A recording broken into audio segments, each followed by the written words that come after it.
बहुत समय पहले की बात है। हिमालय की ऊंची पहाड़ियों में एक गुप्त स्थान था जिसे अमरधारा कहा जाता था।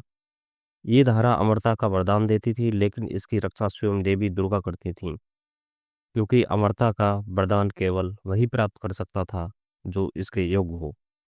कहानी शुरू होती है एक योद्धा वीरेंद्रम से।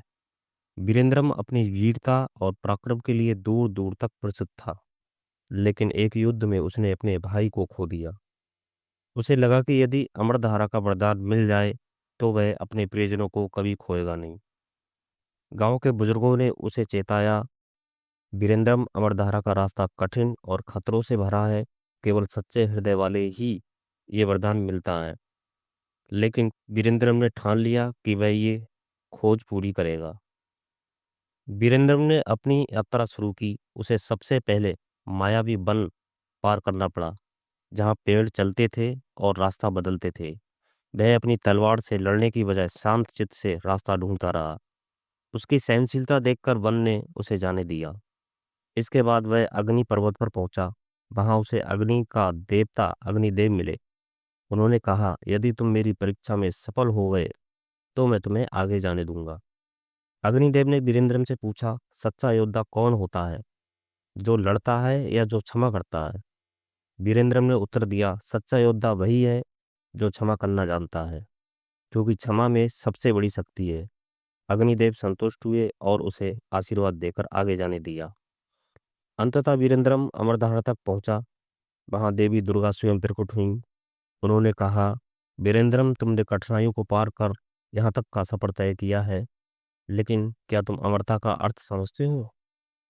वीरेंद्रम ने कहा, मुझे अमरता चाहिए, ताकि मैं अपने प्रियजनों को कभी खोने न दूं। देवी ने मुस्कुराकर पूछा, यदि सभी अमर हो जाएं तो जीवन का चक्कर रुक जाएगा। क्या तुम इस जिम्मेदारी को निभा सकते हो?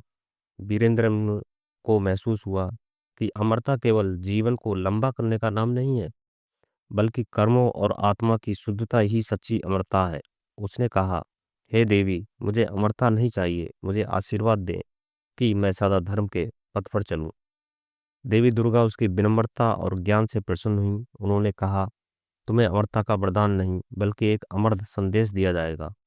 तुम्हारे कर्म और त्याग ही तुम्हें अमर बनाएंगे।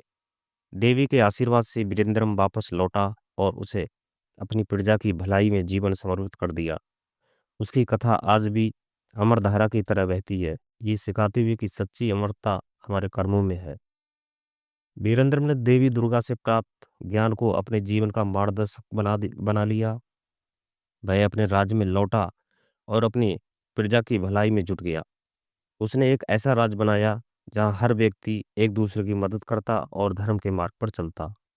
लेकिन वीरेंद्रम का ये आदर्श सभी को स्वीकार नहीं था। पड़ोसी राज्य के राजा वत्सराज को वीरेंद्रम का बढ़ता प्रभाव और उसका धर्म पर आधारित शासन पसंद नहीं आया। वत्सराज ने अपने मंत्रियों से कहा, अगर वीरेंद्रम का संदेश फैलता रहा तो हमारे राज्य की शक्ति और धन दोनों खतरे में पड़ जाएंगे। हमें उसे रोकना होगा। वत्सराज ने वीरेंद्रम के राज्य पर आक्रमण करने की योजना बनाई। उसने वीरेंद्रम को एक संदेश भेजा जिसमें लिखा था, तुम्हारा धर्म और ज्ञान केवल तुम्हारे राज तक सीमित है। दुनिया शक्ति और धन से चलती है, धर्म से नहीं। अगर तुम मुझे अपना राज सौंप दोगे तो मैं तुम्हारी प्रजा को सुरक्षित रहने दूंगा। वीरेंद्रम ने ये संदेश पढ़ा और शांत स्वर में उत्तर दिया, वत्सराज, धर्म की रक्षा करना मेरा कर्तव्य है। मैं तुम्हारे लालच के आगे झुकूंगा नहीं। अगर युद्ध करना ही तुम्हारा समाधान है तो मैं तैयार हूँ। युद्ध की तैयारी शुरू हो गई। वीरेंद्र ने अपनी सेना को इकट्ठा किया, लेकिन उसके मन में हिंसा का कोई विचार नहीं था। उसने दुर्गा माँ से प्रार्थना की, हे माँ, मुझे शक्ति और विवेक दें कि मैं इस युद्ध को धर्म के पथ पर रहकर समाप्त कर सकूं। उस रात देवी दुर्गा फिर से उसके सपने में प्रकट हुई।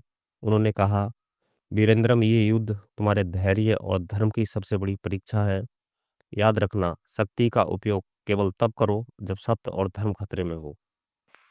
अगली सुबह दोनों सेनाएं आमने सामने थीं। वीरेंद्रम ने युद्ध के पहले ही वत्सराज से कहा, वत्सराज, हिंसा किसी समस्या का समाधान नहीं है।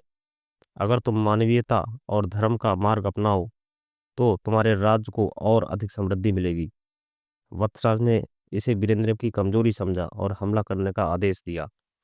लेकिन जैसे ही युद्ध शुरू हुआ, एक चमत्कार हुआ। अमरधारा का जल आदर्श रूप से वीरेंद्रम की सेना पर बरसा, जिससे उनमें अनंत ऊर्जा और धैर्य का संचार हुआ।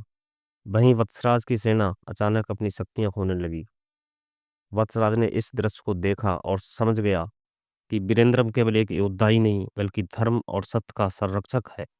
उसने अपने घुटने टेक दिए और वीरेंद्रम से क्षमा मांगी। वीरेंद्रम ने वत्सराज को क्षमा कर दिया और उसे धर्म का मार्ग अपनाने का वचन दिलवाया।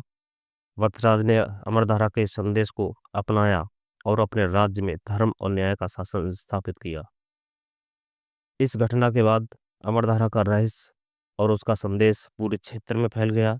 वीरेंद्रम ने अपनी शेष जिंदगी लोगों को ये सिखाने में बिताई कि सच्ची अमरता हमारी आत्मा के गुणों, कर्मों और परोकार में है।